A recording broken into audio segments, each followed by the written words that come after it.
രാധിക വസ്ത്രം മാറി പുറത്തേക്ക് വന്നു. അമ്മേ, ശ്രീയേട്ടൻ എവിടെ? അവൻ മോളെ. അവൻ പുറത്തുപോയി മോളെ. ഞങ്ങൾ പറഞ്ഞ് ഒരുവിധം സമാധാനിപ്പിച്ചിട്ടുണ്ട്. ബാംഗ്ലൂർക്ക് പോകുന്നില്ല, സഹദേവൻ പറഞ്ഞു. ഹാവൂ, സമാധാനായി.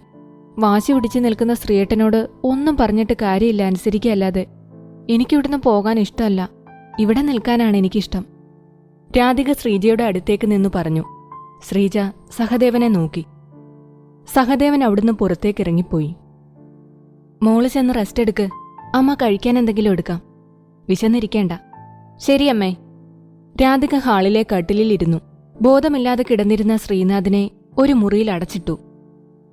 രാധികയ്ക്കെന്തോ മനസ്സിന് അസ്വസ്ഥത തോന്നി. അടുത്തിരുന്ന ലാൻഡ് ഫോണിൽ നിന്ന് രാധിക ശ്രീനാഥിന്റെ ഫോണിലേക്ക് വിളിച്ചു. അടുത്തുതന്നെ മേശയുടെ മേലെയിരുന്ന് ഫോൺ ശബ്ദിക്കുന്നത് രാധിക കണ്ടു.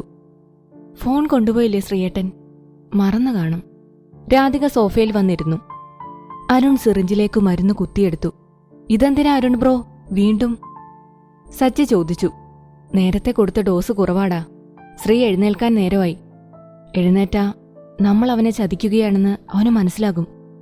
രാധികയെ കൂട്ടി അവൻ പോകും. ഞാൻ കൊടുക്ക അരുൺ ബ്രോ, അതിങ്ങിത്താ. സച്ചി സിറിഞ്ചു വാങ്ങി ശ്രീനാഥിനെ കിടത്തിയിരിക്കുന്ന റൂമിലേക്ക് പോയി. മോനെ അരുൺ, നമുക്കൊന്ന് പുറത്തു പോകണം, കുറച്ച് സാധനങ്ങൾ വാങ്ങാനുണ്ട്. രഘു വന്നു നിന്നു. ശരി അങ്കിൾ. അരുൺ രഘുവിനൊപ്പം പോയി. സച്ചി ശ്രീനാഥിനെ കിടത്തിയ റൂമിലെത്തി. ശ്രീനാഥിന്റെ കയ്യിൽ കോട്ടണിൽ സ്പിരിറ്റാക്കി തുടച്ച് ഇഞ്ചക്ഷൻ കുത്തിവെച്ചു. എന്താ മോളെ ഇങ്ങനെ ഇരുന്ന് ആലോചിക്കുന്നേ? ശ്രീജ സോഫയിലിരിക്കുന്ന രാധികയുടെ അടുത്തേക്ക് പോയി. ഒരു വല്ലായ്മയമ്മേ. ശ്രീയേട്ടൻ ഫോൺ കൊണ്ടുപോയിട്ടില്ല. എന്തോ കാണാൻ തോന്നുക ശ്രീയേട്ടനെ. എപ്പോഴാ വരിക? എന്തോ ആപത്ത് വരുന്ന പോലെ തോന്നുന്നു. അവൻ മോളെ. ശ്രീജ രാധികയെ നോക്കി. അവൻ കുറച്ച് സാധനങ്ങൾ വാങ്ങാൻ പോയതാ മോളെ. സഹദേവൻ അവിടേക്ക് വന്നു. മോള് പോയി കിടന്നോ, കുറേ നേരം ആയില്ലേ ഈ ഇരിപ്പിരിക്കുന്നേ. ശരി അച്ഛാ. രാധിക റൂമിലേക്ക് പോയി.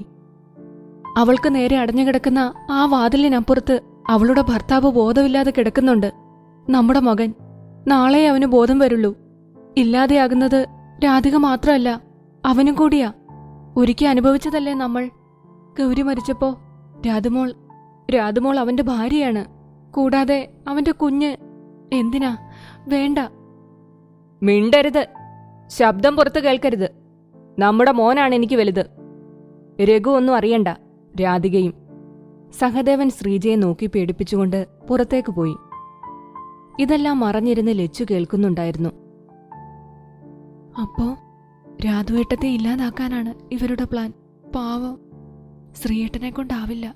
എല്ലാവരും എന്തിനാ അതിനോട് ഈ ക്രൂരത കാണിക്കുന്നത്? എന്താ ഇപ്പൊ ചെയ്യാ? ആർക്കാ ഇതിന്ന് രാധിക ചേച്ചിയെ രക്ഷിക്കാനാകാ? കാശിയേട്ടൻ. ലച്ചു തന്റെ റൂമിലേക്ക് ചെന്ന് ഫോണെടുത്ത് കാശിയുടെ നമ്പറിലേക്ക് വിളിച്ചു. കാശിയുടെ ബൈക്കിന്റെ ശബ്ദം കേട്ടാണ് ലച്ചു ജനലിലൂടെ മുറ്റത്തേക്ക് നോക്കിയത്. കാശിയെ കണ്ടതും സച്ചി കാളിയാർമനയുടെ പൂമുഖവാതിൽ അടച്ചുപൂട്ടി. സച്ചിയും അരുണും പുറത്തേക്കിറങ്ങി. കാശി എന്താ ഇവിടെ? അരുൺ ചോദിച്ചു. എനിക്ക് ശ്രീയെ കാണണം. കുട്ടേട്ടൻ ഇവിടെ ഇല്ല, സച്ചി പറഞ്ഞു. നീയൊക്കെ ഇല്ലെന്ന് പറഞ്ഞാ അത് ഞാൻ വിശ്വസിക്കണമല്ലേ? ശ്രീ ഇവിടെ ഉണ്ടെന്നും രാധികയെ ബലി കൊടുത്ത് അവനെ രക്ഷിക്കാനാണ് നിന്റെയൊക്കെ പ്ലാനെന്നും എനിക്കറിയാം. എനിക്ക് ശ്രീയെ കാണണം. ഇല്ല, നീ ആരെയും കാണില്ല. പോ കാശി, പോവാൻ. അരുൺ കാശിയെ പിടിച്ചു തള്ളി. അത് പറയാൻ നീ ആരാടാ? കാശി ചീറി. പെട്ടെന്നാണ് കാശിയുടെ മുഖമടച്ച് അടി കിട്ടിയത്. രഘുവായിരുന്നു. അമ്മാവാ. ഇറങ്ങടാ ഇവിടുന്ന്. എടാ ഇറങ്ങാൻ. രഘു കാശിയെ പിടിച്ചു തള്ളി. അമ്മാവ, ഇവരൊക്കെ നമ്മുടെ രാധുവിനെ. മിണ്ടരുത്. അവളുടെ അച്ഛനായ എനിക്കില്ലാത്ത വേദന നിനക്ക് വേണ്ട. നീ ഇവിടുന്ന് പോ കാശി.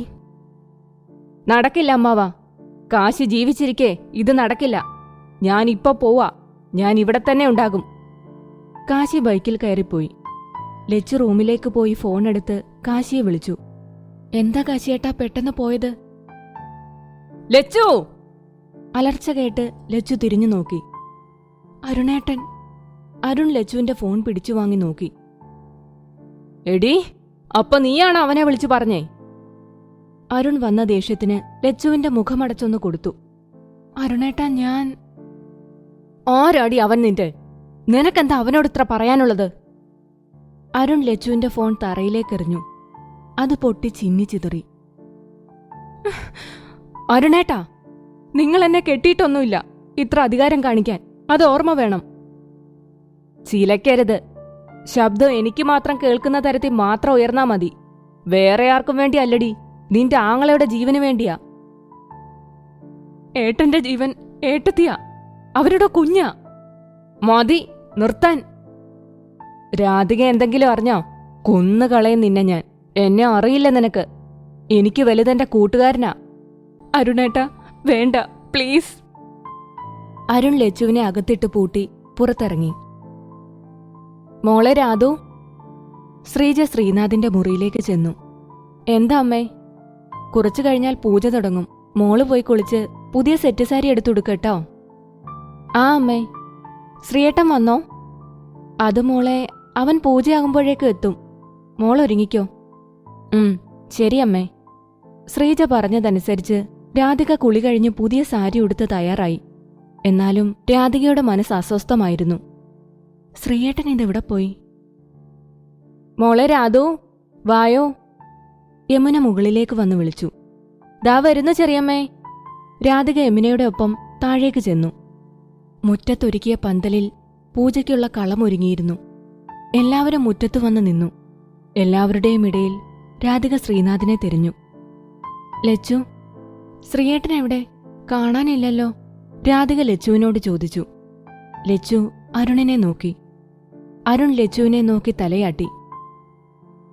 ശ്രീയേട്ടൻ. ലച്ചു ചുറ്റും നോക്കി. ശ്രീ വന്നോണ്ടിരിക്കുക രാധിക, അരുൺ പറഞ്ഞു. രാധിക പൂജ നോക്കി നിന്നു. അപ്പോഴും ശ്രീനാഥ് മുറിക്കുള്ളിലായിരുന്നു. ആരാ കാവിൽ വിളക്ക് വെക്കുന്നത്? മുഴുവന്നൂർ ചോദിച്ചു. രാധുമോള്, കുഞ്ഞലക്ഷ്മിയമ്മ പറഞ്ഞു. എന്നാ ഇങ്ങോട്ടിരിക്ക. മുഴുവന്നൂർ രാധികയെ നോക്കി പറഞ്ഞു. മോളെ അങ്ങോട്ടിരിക്ക്, രഘു പറഞ്ഞു. രാധിക ആവണപ്പലകയിലേക്കിരുന്നു. മുഴുവന്നൂർ മന്ത്രങ്ങൾ ചൊല്ലി പൂക്കൾ രാധികയുടെ മേലേക്ക് എറിഞ്ഞുകൊണ്ടിരുന്നു. രാധിക ഇടയ്ക്കിടെ ഗേറ്റിന്റെ അവിടേക്ക് നോക്കി. ശ്രീയേട്ടൻ എന്താ വരാത്തത്? കുട്ടി ഇവിടെ ശ്രദ്ധിക്കൂ, മുഴുവന്നൂർ പറഞ്ഞു. രാധിക നേരെ നോക്കിയിരുന്നു. എന്താ ശ്രീയേട്ട വരാത്തെ? പൂജയ്ക്ക് ശേഷം പൂക്കൾ കൊണ്ടും കുരുതിവെള്ളം കൊണ്ടും ഒഴിഞ്ഞ വിളക്കെടുത്ത് രാധികയ്ക്ക് നേരെ നീട്ടി. രാധിക ഗേറ്റിന്റെ അടുത്തേക്ക് നോക്കി.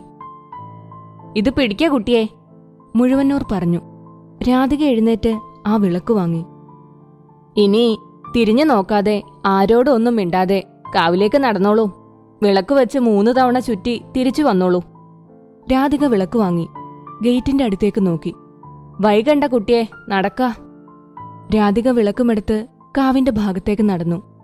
ഈ ശ്രീയേട്ടൻ ഇതെവിടെ? എനിക്ക് പേടിയാവുക. രാധിക വിളക്കുമെടുത്ത് മുന്നോട്ട് നടന്നു.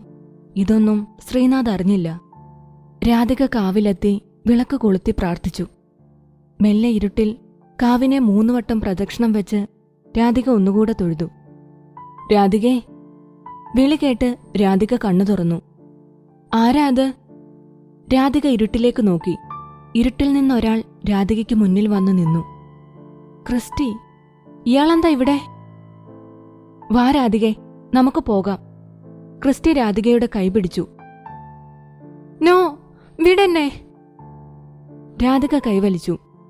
നോക്ക് രാധിക, താനിപ്പോൾ ഡേഞ്ചർ സിറ്റുവേഷനിലാണ്. തന്നെ മരണത്തിലേക്കാണ് ഇവര് തള്ളിവിട്ടിരിക്കുന്നേ. ശ്രീനാഥ് വരില്ല. അവൻ പോയി, നിന്നെ തനിച്ചാക്കി. നോ, വിടാൻ. എന്നെ വിട്. ഇല്ലടി, നീ എന്റെ ഒപ്പം വരും. ക്രിസ്റ്റി രാധികയുടെ കൈ പിടിച്ച് തിരിഞ്ഞതും മുന്നിൽ നിൽക്കുന്ന ആളെ കണ്ട് ഞെട്ടി. തീക്ഷ്ണമായ ആ 2 കണ്ണുകൾ അവരെ നോക്കി നിന്നു.